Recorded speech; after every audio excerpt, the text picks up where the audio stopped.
This is Dr. Khan. So I've done a 100% total capsulectomy, 5/16, 24 initials AM, right side, left side. The left side was ruptured implant saline from 2 months ago in March of this year. She had a left implant that ruptured.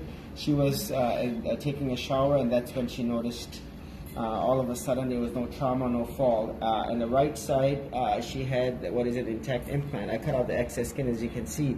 Now, as you will see, we'll do the right side first. Relatively very thin capsule. The entire implant capsule has been removed as one system underneath the muscle. And as you will see, these are the one and only set that she's had. You can see how thin this capsule is. No matter how thin, it has to be removed. That's the goal of the whole operation. Anyone can remove an implant. The whole capsule must be removed sincerely, definitively. And as you will see right here, I'm going to go ahead and pull this out. Saline implant. It's intact. We know it's intact. Otherwise, if it ruptures, it's like a water balloon. It will rupture. Now, there's some fluid on the back of it. And if I go, you see this? This is your gel, the silicone that's leaching out, even the small amount. This is your Allergan 425cc implant. So this is intact, slightly overfilled, but you saw that, and you will see, look how thin the capsule is. No matter how thin, you can see it's actually transparent. You can read right through it. The entire capsule must be removed. And overall, there are some areas that are thick, as you can see. Now, if I flip this around, all of this tissue has to be removed. And so overall, I'm very happy how the whole dissection has gone. Now, I was dissecting on the left side. This had collapsed on itself. I'm going to remove my top layer of gloves. So as I was dissecting, you will see there was a small break. Now, you can see, look how pointed this is, because it's like an IV, like a saline that has collapsed on itself, and you can see it triangulates, and we'll see what's on the inside. So some patients feel like this poking through on the skin. Look at this corner, look at this corner. It triangulates. So here, this corner, it's collapsing on itself.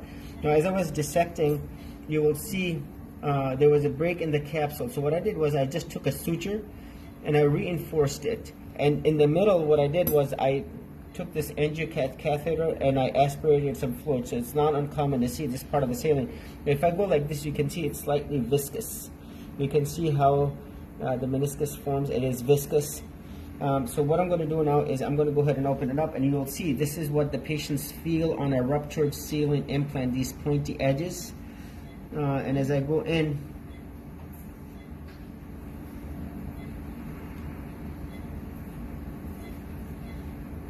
and I'm going to remove it just like the way it was sitting inside.